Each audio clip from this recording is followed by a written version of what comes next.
Boa tarde. Eu preciso de um passador de slide, porque não tem aqui. Ok, achamos. Eu sou esse cara aqui da foto. Enfim, esse cara aqui do palco também.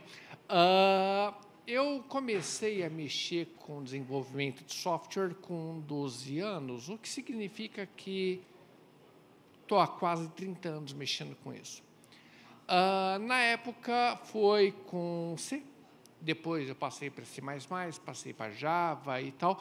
Eu passei por várias tecnologias, várias linguagens e tal, e principalmente eu passei por vários paradigmas, e um dos paradigmas por qual eu passei foi o procedural. Eu não sei se o pessoal aqui que está mexendo hoje com PHP, já começou no PHP a partir do 5.3, onde nós tivemos os namespaces e tal, ou se começou antes disso. Eu comecei a mexer com PHP na época do PHP 3. Eu não sei se vocês já viram um código em PHP 3, mas não era muito agradável de se ver. O que nós mexemos hoje no PHP 8 e tal é muito diferente do que era.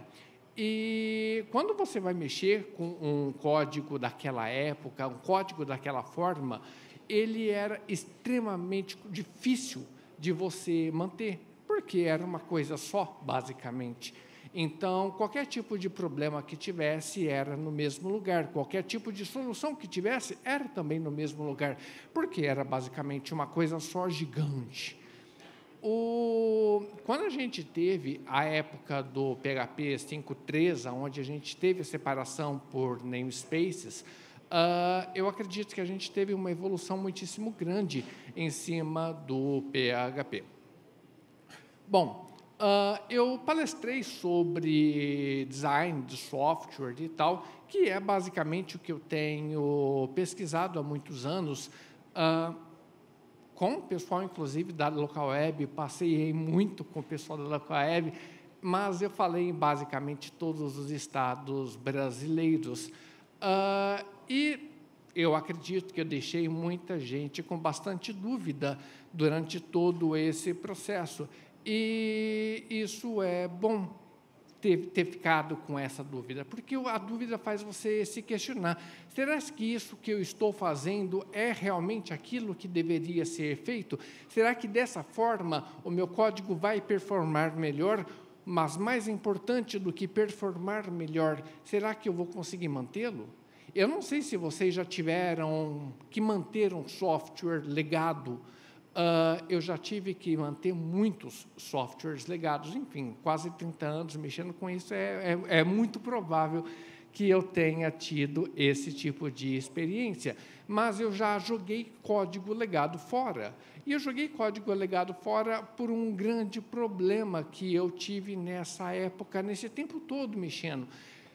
O Eduardo, há 2 palestras atrás, comentou, ele chegou a perguntar no antepenúltimo slide dele, se eu não me engano, de qual arquétipo éramos e tal, e nessa época eu era altamente tecnólogo, e como um cara altamente tecnólogo e um cara que sempre pesquisou muito sobre orientação a objetos, sobre como escrever um código manutenível, eu era extremamente nerd. Vocês devem ter visto um livro, eu pessoalmente acho que todos devem ver, apesar dos problemas que eu tive com isso, Design Patterns, de Gang of Four.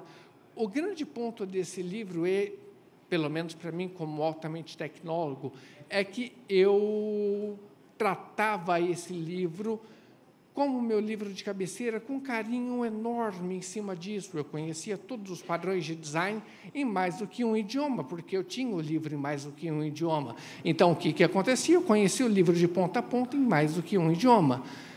E eu queria fazer absolutamente tudo com um padrão de design. E aí não importa se aquele padrão de design que eu havia colocado me causou um problema, porque muito possivelmente quando você usa um padrão de design fora do caso de uso, você vai criar sem dúvida um problema. Mas não tem problema, eu conheço todos, então o que eu vou fazer?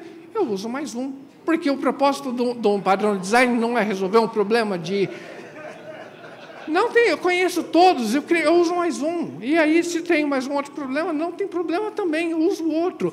O que aconteceu? O grande propósito do design de software é você simplificar e melhorar a sua manutenção. Só que, como eu tinha tanta coisa em cima desse software, o que aconteceu? Eu criei softwares extremamente complexos. E eu joguei fora, porque era impossível manter aquele negócio.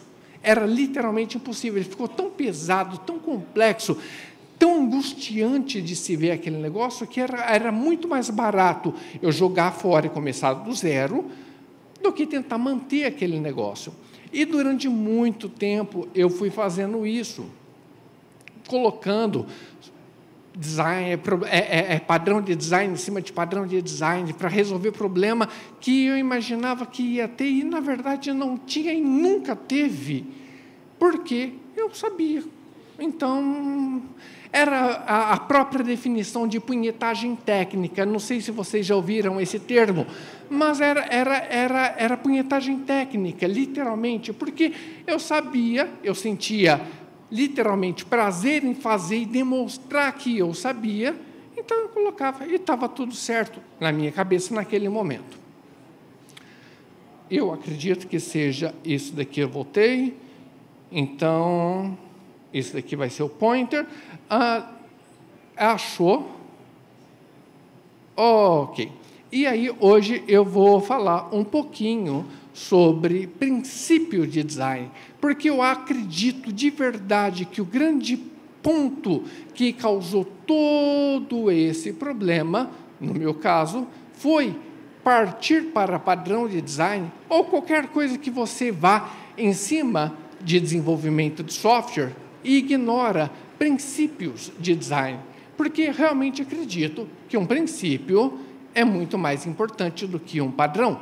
Quando você for, novamente, voltando na apresentação do Eduardo, quando ele falou que você passa por vários arquétipos, eu comecei como um cara altamente técnico, virei um cara altamente processual, eu ainda sou altamente técnico, ainda sou altamente processual, porém, eu acredito que hoje eu esteja caminhando um pouquinho mais para um cara altamente executivo. Porém, o que acontece, meu ponto de vista atual, eu realmente acredito que o que importa é, de fato, o produto que você está entregando para alguém. Porque eu não sei se alguém aqui faz software por esporte, não acredito, inclusive no pessoal que esteja acompanhando pela internet. Talvez alguém faça por esporte, tudo certo, eu acredito que não tenha nenhum problema, mas eu não acredito que alguém vai escrever software por esporte, e também não acredito que alguém vai manter software por esporte. E as pessoas que estão escrevendo software, às vezes esquecem do propósito de se escrever o software. Nós escrevemos produtos, e produtos são consumidos por alguém. E aí, qualquer coisa que nós vamos fazer, nós temos que pensar em entregar o melhor possível desse produto que estamos escrevendo para que alguém consuma. Eu acredito, atualmente, depois desse tempo todo batendo cabeça, eu estou até com galo, que isso é o propósito de se escrever software. Faz parte.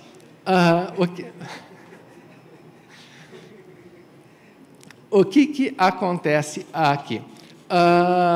O que o Kinderson comentou sobre o que seria a responsabilidade, ele chegou a mencionar, Uncle Bob, chegou a falar sobre motivo de se modificar. Eu acredito que, como escrevemos software como produto para ser consumido por alguém, eu acredito que responsabilidade tem a ver com propósito. Por que isso daqui existe? Porque quando você pega e todo o seu software é escrito e cada um dos componentes do seu software, seja um participante, seja um método, seja qualquer coisa que tenha, não importa o nome que você quer dar para aquilo, eu quero chamar esse negócio aqui de, sei lá, tipo, a entidade, quero chamar de value object, quero chamar de... Não importa, o nome, o objetivo, qual que é o propósito disso? Por que eu peguei, parei e escrevi isso? O que me levou a fazer isso? Isso é responsabilidade. E quando você pega e tem um código qualquer com mais do que uma responsabilidade, você muito possivelmente vai ter algum tipo de problema. Meus slides, inclusive, para quem está aqui ou quem está acompanhando via internet, são todos só uma frase aleatória com um nada. É basicamente isso. Eu cheguei a pensar em colocar foto de livro, fragmento de código, e, enfim.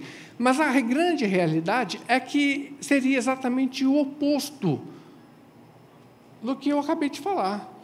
O meu propósito aqui não é que vocês vejam o slide, é, de fato, compartilhar toda essa experiência que eu tive batendo cabeça na parede, mantendo código, jogando código fora e fazendo mais código, tudo isso. Então, se vocês prestassem atenção no slide e não prestassem atenção naquilo que eu estou falando, vocês possivelmente teriam problemas igual eu tive.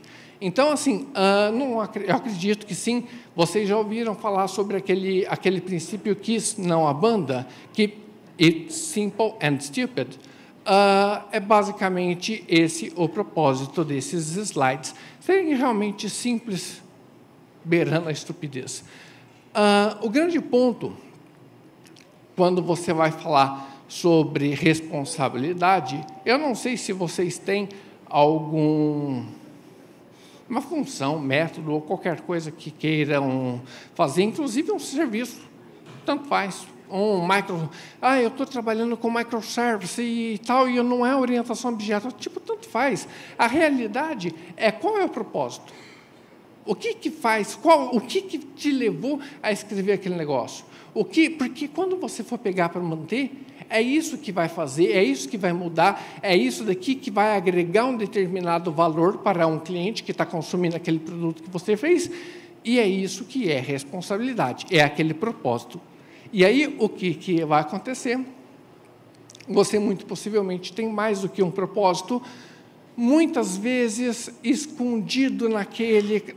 Coisa muito simples. Não sei se vocês já fizeram, já viram, possivelmente já viram, no GitHub está cheio, eu fiquei com medo de trazer código também, porque, de repente, eu ia pegar código que eu escrevi e não ia ser muito legal fazer isso. Mas não acredito que vocês já viram algum método o pessoal chama de Boolean flag. Faça alguma coisa e aí você tem um Boolean true or false que faça uma outra coisa. Se for true, faça isso. Se não, não faça. Gente, isso aqui é um exemplo clássico de mais uma responsabilidade, escondida através de um parâmetro na assinatura do seu método. Olha, se for true, faz isso aqui também. Só que quando você pega e faz isso daqui também, muito possivelmente você vai ter um problema também, além daquela responsabilidade extra. Você vai ter uma dificuldade enorme em manter aquele negócio. Porque uma coisa que eu aprendi nesse tempo todo é que requisitos de software mudam. Isso é uma coisa, vai acontecer. Se vocês não tiveram que lidar com isso, vocês terão certamente que lidar com isso cedo ou tarde. Requisitos mudam, necessidades mudam. E como estamos escrevendo o produto, o cliente muda. De repente, você escreveu aquilo para aquele cliente e aquele cliente comprou aquilo naquela hora. Mas ele vai ligar para você e falar assim, aquilo que você fez para mim, de repente me atendia naquela hora, mas não me atende mais. E você vai ter que pegar ou jogar fora, possível que você jogue fora, ou você vai tentar crescer e mudar o seu software conforme a necessidade do seu cliente, o que é muito mais barato. Porém, quando você pega e vai agregando aquele monte de responsabilidades naquele seu código, seja uma classe, seja um procedimento, seja um microservice, seja o que for, você muito possivelmente vai aumentar o custo e o esforço para se evoluir aquele pedaço daquele código que seja. Por quê? Porque você foi adicionando não recursos, não features, você foi adicionando responsabilidades, você foi adicionando propósitos, você foi adicionando motivos para aquilo modificar. Então, quando você vai utilizar uma Boolean flag ou qualquer coisa que seja, você está adicionando sarna para se coçar, basicamente. Um grande ponto que eu coloquei durante muito tempo, e que isso me incomodou muito, muito, muito, na grande maioria dos frameworks, e esse foi o motivo de eu ter entrado tão profundamente em design de software, e eu ter pegado com muita profundidade design patterns e tal, é que quando você vai pegar e falar assim, olha, o seu código não pode ser modificado, e aí você vai pegar, e isso acontece em diversas tecnologias, Java tem bastante isso, PHP tem muito isso, as pessoas chamam isso, às vezes, de um singleton, e você vai lá e tem uma classe, um participante qualquer, e você tem um método estático que faz alguma coisa qualquer. Quando você utiliza esse participante, esse método estático, o que vai acontecer? Sem dúvida, você referenciou esse cara, e aí o que vai acontecer? Você vai ter dificuldade para testar. Eu não sei se vocês escrevem testes unitários, se não, devem começar, por favor. Mas o grande ponto é que vocês vão ter uma dificuldade enorme para manter esse negócio. Por quê? Porque o nome do participante está escrito dentro do seu método. Você vai fazer o quê? Vai lá editar o seu método, adicionar um bug potencial dentro do seu código para mudar aquela classe, aquele participante? Eu tenho um método que vai fazer XPTO. Então, participante, dois pontos, no caso do PHP, dois pontos, XPTO. E aí, esse XPTO, ele, de repente, era um recurso que era antes, uma feature antiga, e agora mudou. Mas ela está lá dentro do seu código referenciada. E aí, o que vai acontecer? Você vai mudar, porque os requisitos mudam. E aí, por causa dessa mudança, você vai precisar mudar aquele cara, aquele método estático. E qual a única forma de você modificar esse cara, utilizando o método estático? Você editar o seu código. Porque o que acontece?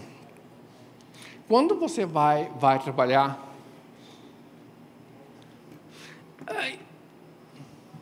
Desculpa, pessoal.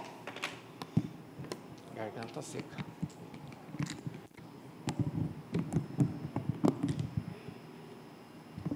Ok. Me perdi aqui. Quando você vai trabalhar em cima daquele cara com aquela coisa fechada e você vai trabalhar com método estático, a única forma que você tem para resolver aquele problema é editar o seu código. Porque se você não editar o seu código, como você vai arrancar aquela referência literal de dentro do seu código? É o mesmo motivo de você evitar sempre magic numbers. Eu não sei se vocês já inseriram, não precisa responder, o pessoal da internet com certeza não vou ver, mas o ideal é que vocês não me respondam, mas vocês possivelmente já colocaram algum magic number no meio do código. Magic number é aquele cara que você não sabe exatamente o que é, de onde que veio, mas ele está lá e faz alguma coisa. Ele é mágico. E, assim, ele é legal, de um ponto de vista de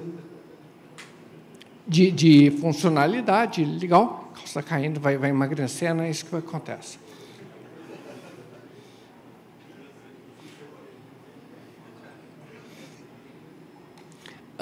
Quando você vai pegar e vai ter esse tipo de magic number ali dentro, o que vai acontecer? Você vai ter que literalmente editar o seu código. E o ato de editar o seu código, além de você dificultar e aumentar o seu custo de manutenção, você também vai adicionar bug provável na hora de você manter esse código. E isso acontece muito mais do que a gente gostaria de ver. Ter que editar um código porque eu tenho ali dentro daquele código alguma coisa de forma literal. Ah, Neto, mas eu coloquei isso aqui numa constante e eu estou referenciando a constante. Essa constante está onde? É uma constante de classe? Então, ela está literal no seu código. Ah, porque isso daqui, o cara que efetivamente vai estar fazendo aquilo que tiver que fazer, ele não está no literal, mas ele está utilizando essa constante. E essa constante ou está no próprio participante ou na hierarquia de classe. Então, esse cara aqui, de uma forma elegante, é um magic number. Tipo, não tem o que fazer, ele é um magic number. E o grande ponto disso é diminuir a sua possibilidade de manutenção. Uma das coisas, eu perguntei há pouco sobre testes. Eu não sei se vocês fazem testes unitários, eu espero que vocês façam testes unitários, mas uma coisa que eu percebi logo que eu comecei a mexer com orientação a objetos é que mais importante do que um teste unitário, lindo, perfeito, maravilhoso, com a cobertura plena de código, é um teste de integração. Porque um software, aquilo que você entrega, aquele produto que você entrega, não é uma unidade, é a coisa toda. O cliente não quer comprar só esse pedacinho aqui, quer comprar esse pedacinho, mais o outro pedacinho que está ali, quer comprar tudo. Esse é o produto.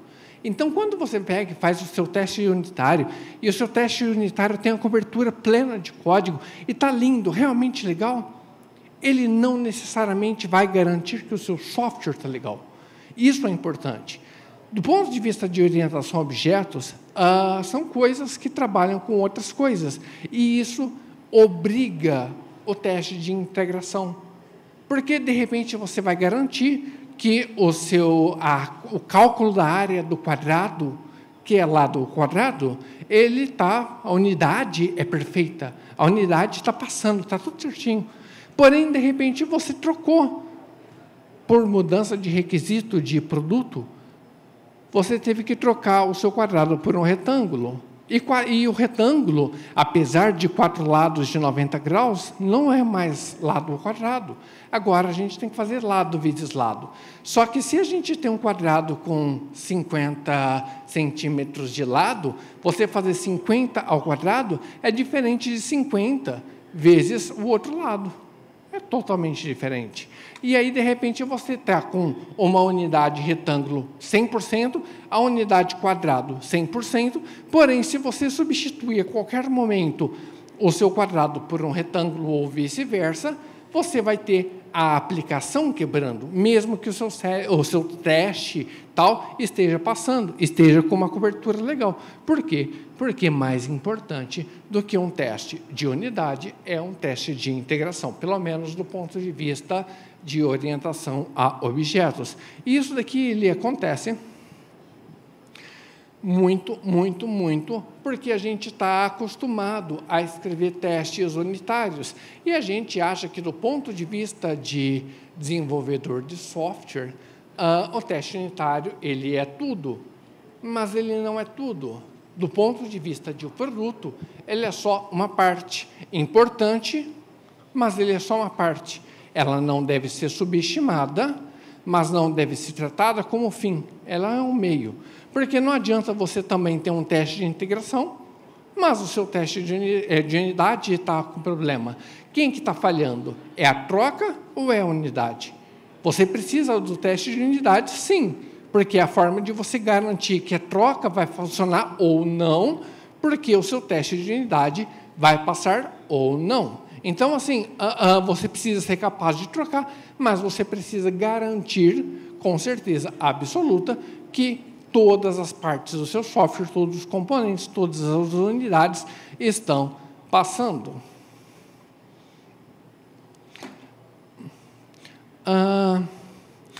Isso aqui tem muito a ver também, ali atrás, com a responsabilidade. Isso daqui, muitas vezes, refletem problemas de mais do que uma responsabilidade no seu código. Às vezes, na época do PHP 3, que você tinha aqueles códigos macarrônicos, interfaces não coesas, quando você tem um excesso de cor, interface gigante, aquela coisa monstruosa, muito possivelmente você tem mais do que uma responsabilidade no seu código. Eu não sei se vocês já ouviram falar sobre o termo God Classes. Isso daqui, muito possivelmente, ele é uma característica de uma God Class. Da mesma forma como tínhamos lá atrás, no PHP 3, aquele código macarrônico, do ponto de vista de orientação a objetos, o mais perto do código macarrônico é a interface poluída.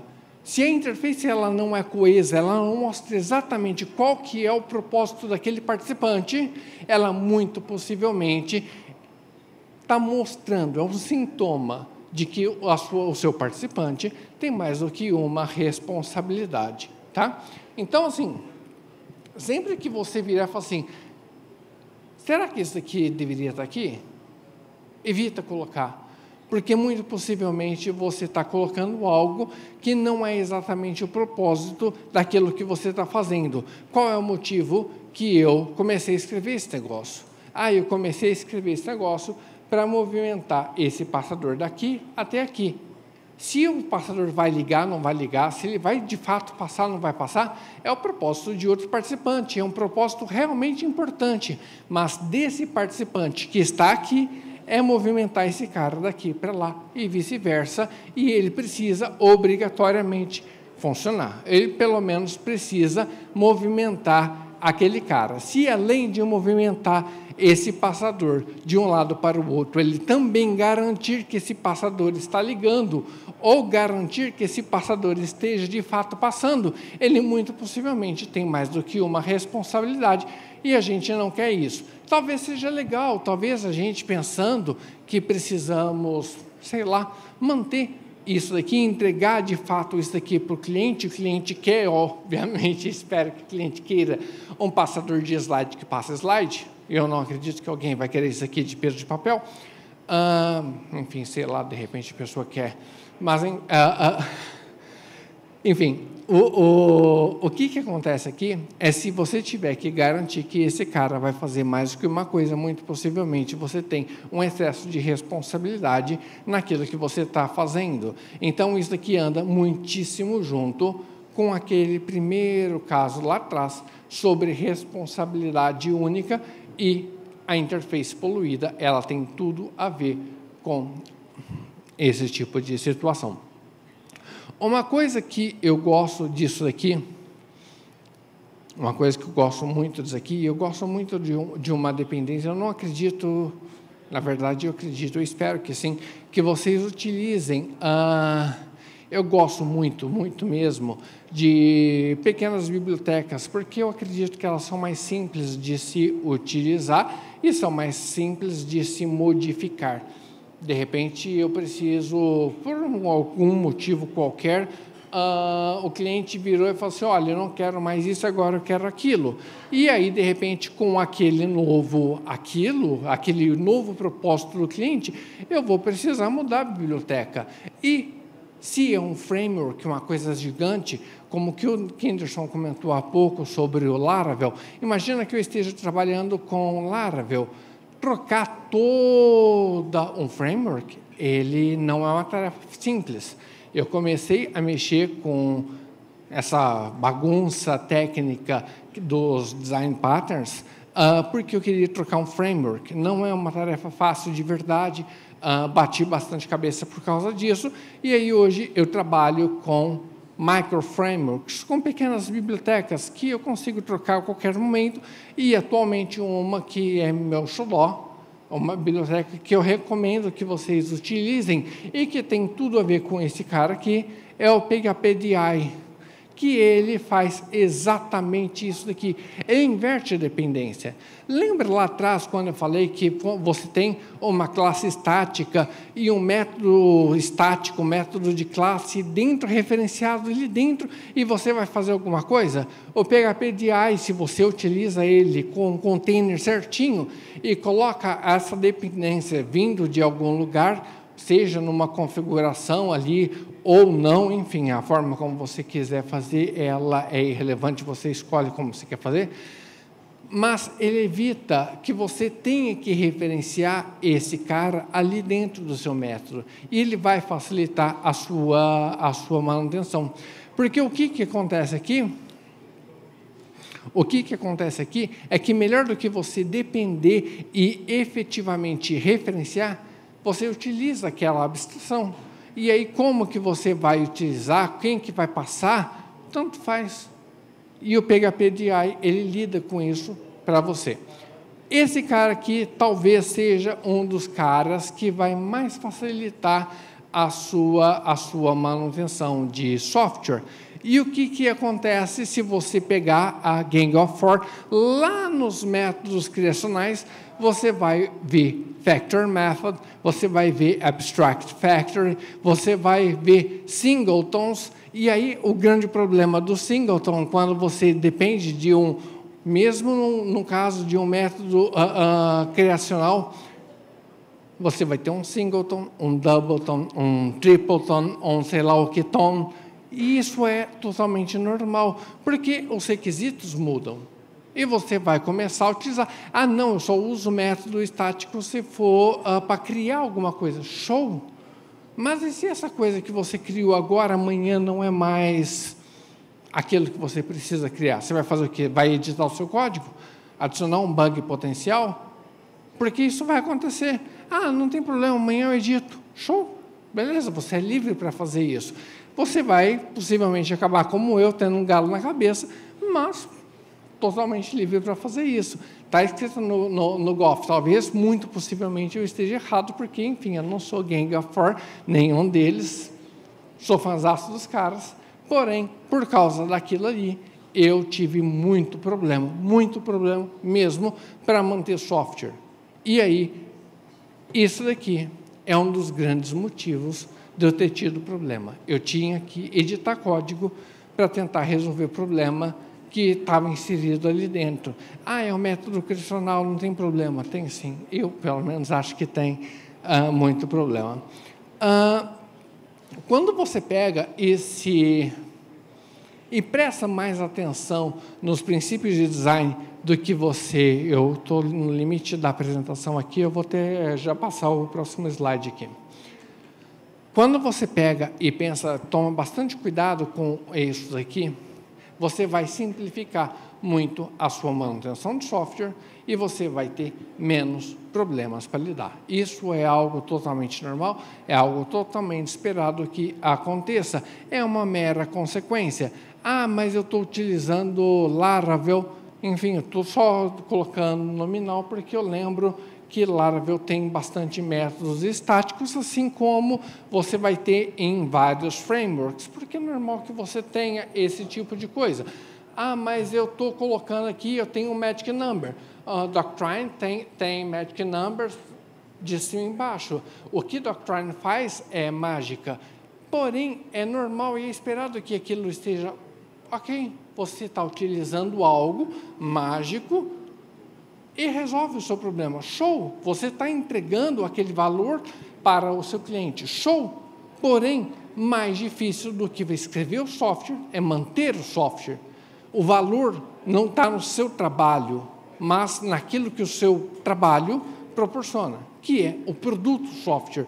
Então, sempre que você for escrever um software qualquer, pense em entregar um valor, porque é isso que é o motivo da gente estar escrevendo software. É o único motivo.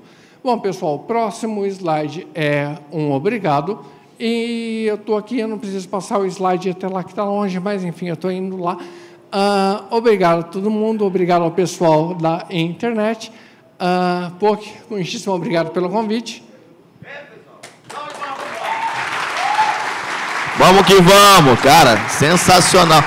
Cara, é muita saudade. Pra quem não sabe, eu já trabalhei com o João há muitos anos, né, João? E desde sempre um cara sensacional e sempre trazendo conteúdo top aí para a comunidade. Uma pergunta daqui, cadê? Alguém quer pergunta? Alguém tem pergunta? Aqui, ó. Pergunta ali. Deixa eu ver se internautas mandaram aqui alguma coisa. Internautas estão... Cadê vocês, internautas? Estão chamando vocês. Vai lá. Parabéns pela palestra aí, João. Muito massa, cara. Eu queria tirar uma dúvida com você. No seu ponto de vista, quanto a design, é possível chegar em um bom design desenvolvendo sozinho? Porque, tipo, hoje eu vejo, assim, pelo menos pela experiência que eu tive, cara, quando eu desenvolvi um sistema sozinho, eu fiz merda e eu estava o tempo todo melhorando. E, de certa forma, demorava para agregar valor. E eu sentia, assim, cara, muita falta de uma equipe, de, discutir design, de falar, você acha que a responsabilidade dessa classe é isso mesmo? E ter esse tipo de discussão, no meu ponto de vista, se tornou importante, né? No seu ponto de vista, é importante ter um par ali para discutir design, para que você consiga chegar em um bom software, num software mantenível, no caso? Ok. Isso daqui é uma coisa importante, não só do ponto de vista de design, que foi exatamente a sua pergunta, é também a responsabilidade, o propósito dele estar aqui. Porém, em absolutamente qualquer coisa que façamos, qualquer coisa, é legal você ter alguém com quem discutir. Eu estou estudando música. Show! Vai conversar com alguém que também estuda música.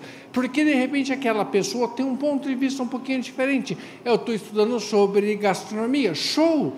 Vai conversar sobre outra pessoa, porque, de repente, aquela pessoa tem uma experiência um pouquinho diferente. Então, conversar com outras pessoas é, sim, legal. Porque de repente, a diferente visão que vai proporcionar uma manutenção legal. Então, assim, do ponto de vista de design, sim, eu realmente acho que conversar com outras pessoas agrega muito. Show demais. Valeu aí pela palestra, mas eu fiquei com uma dúvida aqui, que assim, eu uso você comentou uma parada que eu uso bastante do código, né? E eu queria a sua visão a respeito. Dado que eu tenho um determinado um método ensure, um método que garante que alguma coisa deva ser tal, e eu devolvo um boolean, no princípio do design de software bacana, como eu resolveria isso? Não sei se estou explicando direito. Suponha que eu tenho um e-mail cadastrado na base de dados, se não tiver, eu devolvo um falso ou lanço uma exceção. No princípio do design de software, como que eu resolveria isso, sem fazer esse método, devolver um true ou false? Tá. Evitando true ou false. Lança exception. Pronto. O que acontece? Você lançar um exception é uma alternativa, porque ela vai te criar um NPath maior. E aí o que vai acontecer? Lá na frente você vai precisar de um try catch. E no momento que você recorrer àquele try catch, você vai ter um NPath maior, uma complexidade maior. E se você passar um PHP-NMD no seu Mess Detector, no seu código, ele vai pegar esse NPath maior. Então, assim, é muito possível que isso daí aconteça. Pessoalmente, hoje, eu ainda acho que lançar exceção é a melhor alternativa. Eu, pessoalmente, lanço exceção em tudo. Eu prefiro cuidar do problema ali na frente. Quem está utilizando esse participante é responsável por lidar com os problemas desse cara. Foi decisão de quem colocou. Porém, isso vai criar, de fato, esse problema de aumento de complexidade de NPF no seu código. Isso, sim, vai acontecer. Show demais, pessoal. Salva de palmas pro João, pessoal. Foi muito bom. Obrigado de coração, velho. Tamo junto demais. Valeu.